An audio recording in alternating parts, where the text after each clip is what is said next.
Now, if you just kind of take that to a global platform, it Mm-hmm. becomes even more interesting because, as you rightly said, I mean, these are very different consumers. These are very different worlds. There are Correct. developed markets, there are developing markets. But I believe that as long as you have a globally aligned strategy, yes, the consumer behavior, the consumer patterns, their expectations, their attitude towards brands, a lot changes as you move from, as you rightly said, from a durable to a consumer product to a services industry or banking. So it also has to really work hand in hand because if I have a marketing objective which is about driving growth, yes, Mm-hmm. advertising is about awareness. Yes, advertising is about brand building. Yes, it is about changing perceptions. Yes, it is about image building, but it is also equally about driving that desire to own. It's also Yes. equally about driving the sales. And if it's performance marketing, then it's hard coded into Needs. driving sales. Yeah. So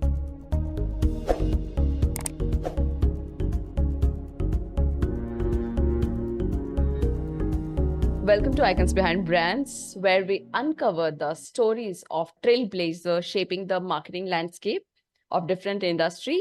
Hi, I'm your host, Devleena Neogi, and I'm back with another special guest with me today, Miss Ritu Gupta, on our show. From her tenure as a global marketing director at Dell Technologies to her impactful roles at ICICI Bank, Dabur, Whirlpool, Ritu has led transformative initiative through diverse industries. A warm welcome to you, Ritu, on Icons Behind Brands. We are all set thank to you so hear much. you. Happy to be here. Thank you for having me. Super. Ritu, can you take us through your journey and background? Would be great to learn about your professional journey, how it started, how you have, pursue and where you have reached today. Sure, I would love to. Um, I have been looking back, at the last at my journey, and like we were talking just before the conversation as well. Mm-hmm. It's been a long journey, and it's been a very fulfilling one. Okay. But it's been a very fulfilling one. Um, I have some of it has happened by chance, some of it has Okay. happened by design, navigated through some risks as as I've gone along. So it's been very interesting, but and I must say that I've thoroughly enjoyed every moment, of the Awesome. last almost 28 years of being a marketeer, being a Mm-hmm. go-to-market specialist, being a leader, being a mentor across various industries. Have probably worked with some of the best talent in the industry, some of the best people, amazing people, absolutely. Have had an opportunity to work on some great brands, launch some great brands, relaunch and reinvigorate them, launch Okay. some new GTMs in the Mm-hmm. process of going about it. So it's just been very, very fulfilling Mm-hmm. to have worked not only with talent within the country, but also across the globe. So, and Yeah. managing diverse regional remote teams as well. So it's been a huge learning process as well. Ritu, I want to understand different consumer, and we are in a stage where personalization is extremely important for a customer-centric marketing strategy, right? So, how do you see this? How do you strike a balance between personalization and also avoiding cultural stereotyping in your marketing content when you do?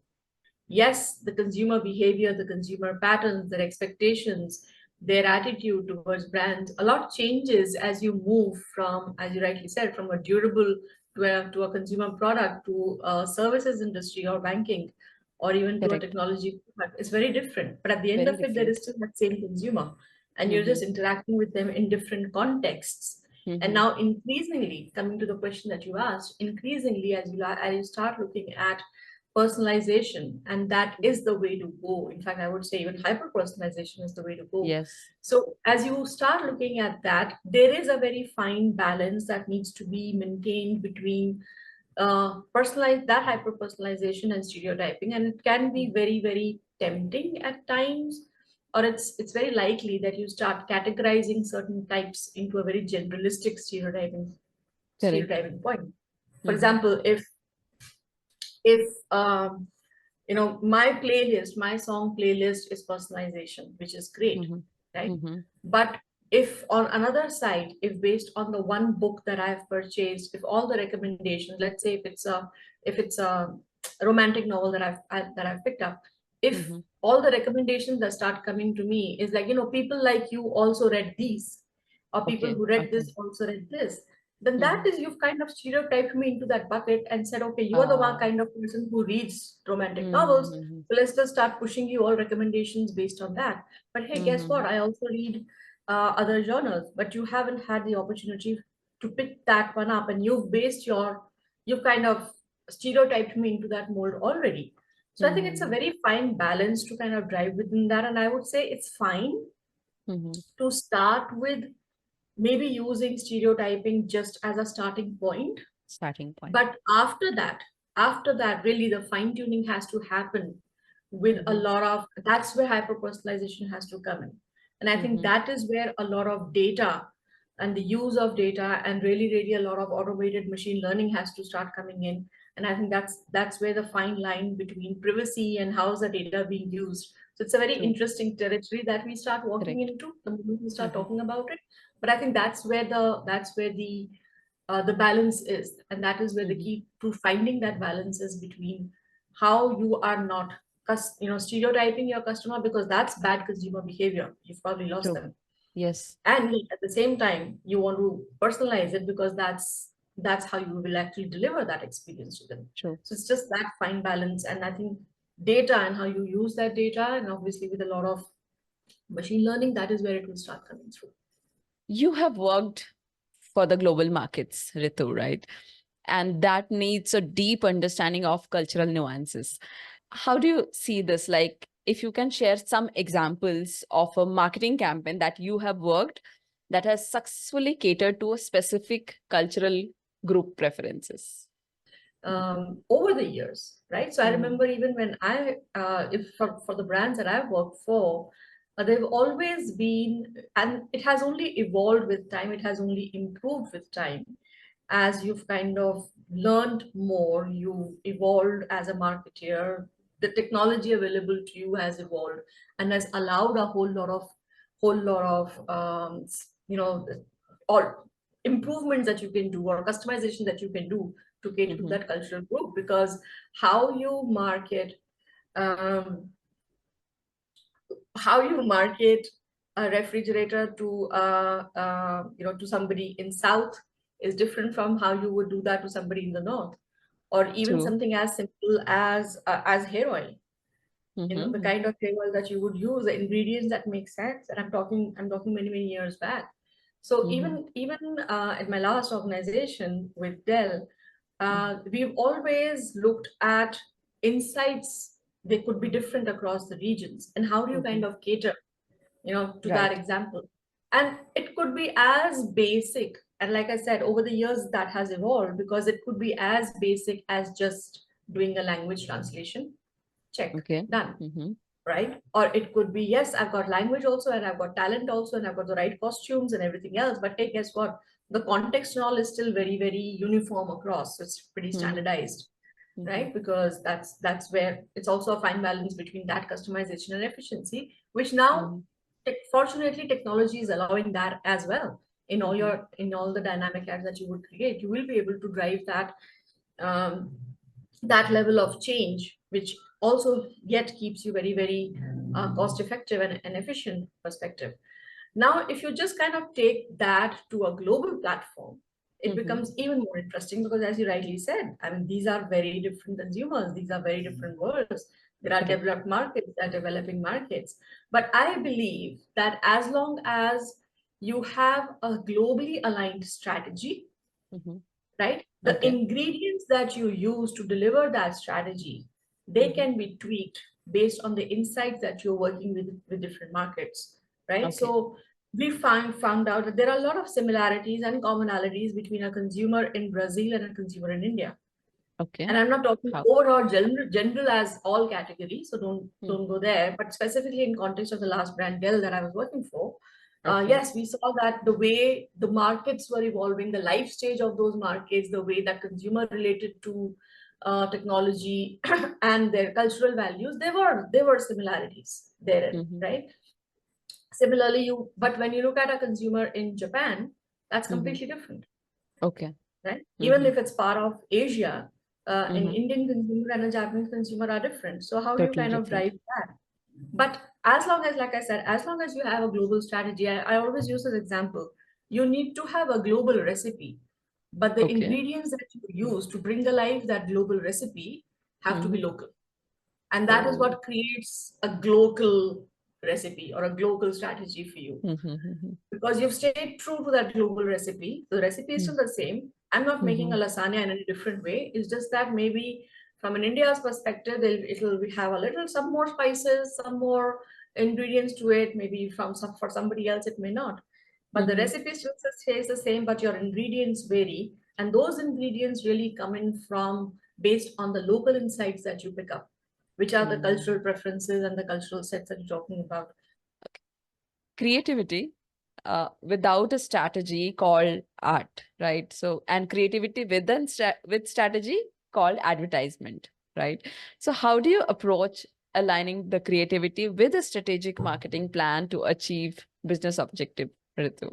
I think both go hand in hand, Mm-hmm. because if you have, like you said it yourself, creativity without a strategy is art. Mm-hmm. It can be a beautiful piece of art giving people a lot of happiness, but that's not what we're there for only. Correct. And a strategy without creativity will again not be able to take you to the direction of delivering what is it that you intended to deliver, right? Correct. Correct. And I think what we also need to know is that, and from an organization's perspective, it has always been, and that's how I've looked at things as well, is that what is the objective, Okay. right? Right. What is the role of marketing?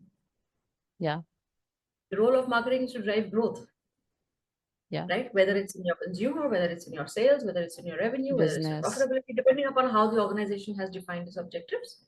Mm-hmm. But the role of marketing is to drive growth across that, Mm-hmm. right? Correct. And what is the role of advertising within marketing?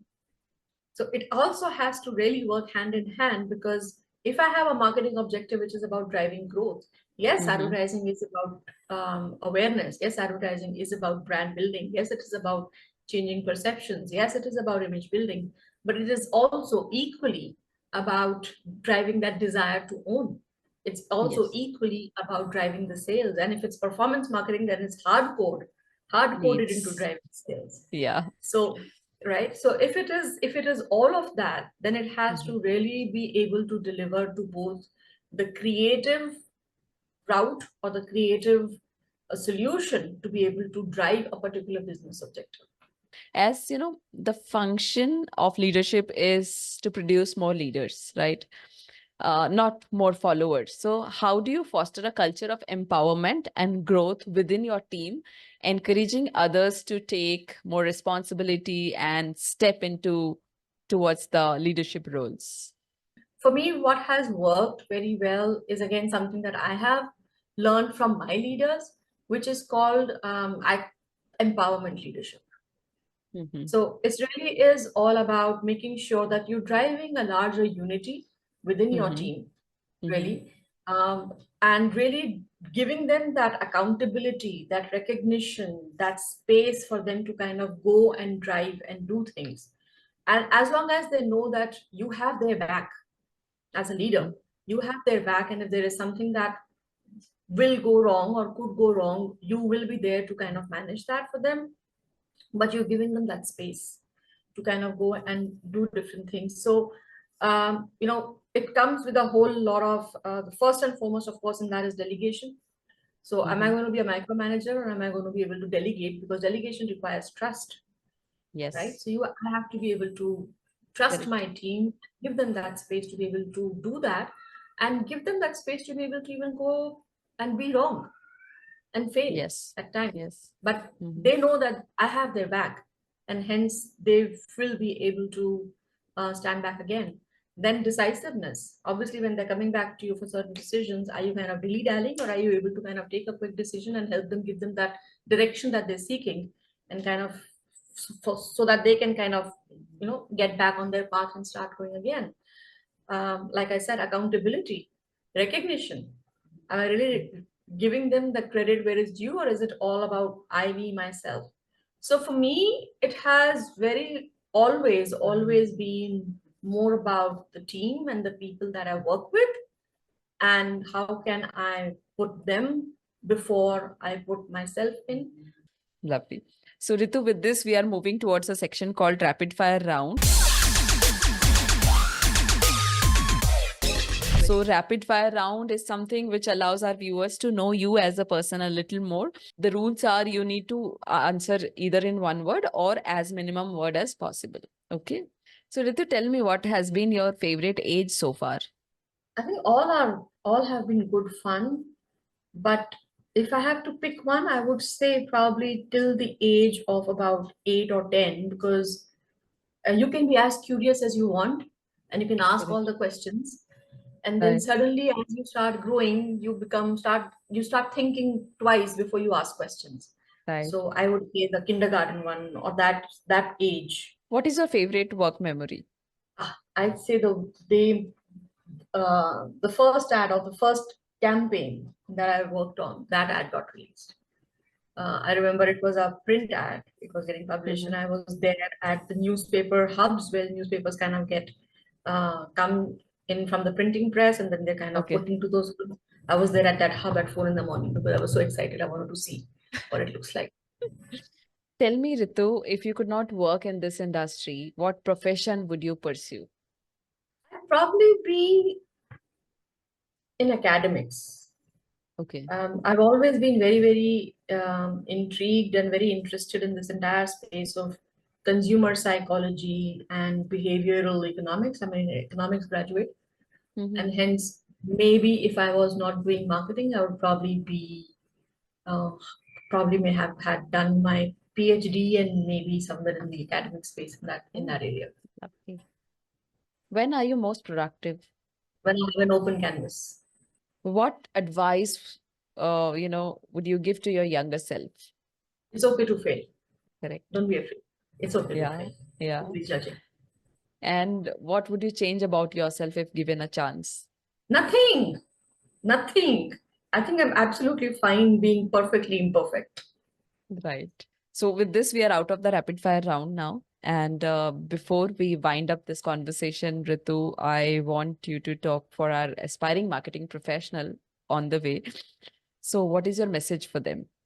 So, my single advice to any aspiring marketing professional will be know your consumer, or as the Mhm. banks say, KYC.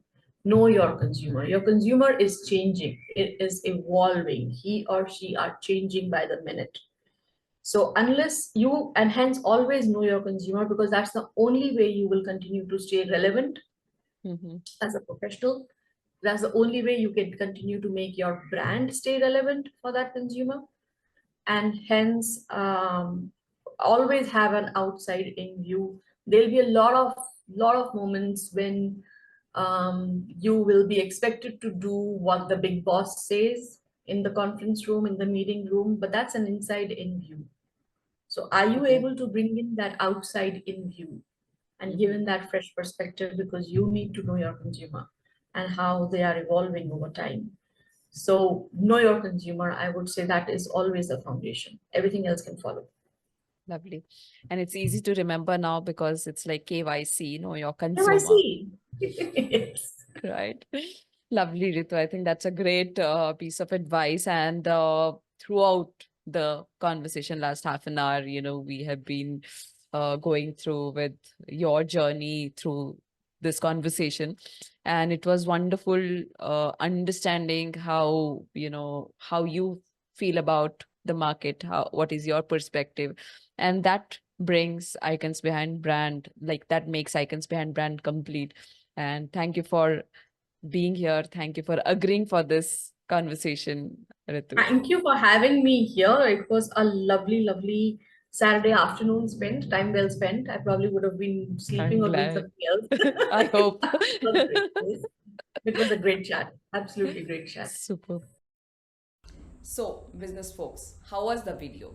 I'm sure कि आपको ये video बहुत ही insightful and informative लगा होगा. Let us know in the comment section which part of the video you loved the most. Please do not forget to subscribe our YouTube channel, ITech and Brands. That's all for today. I'm Devleena Neogi, signing off until next time.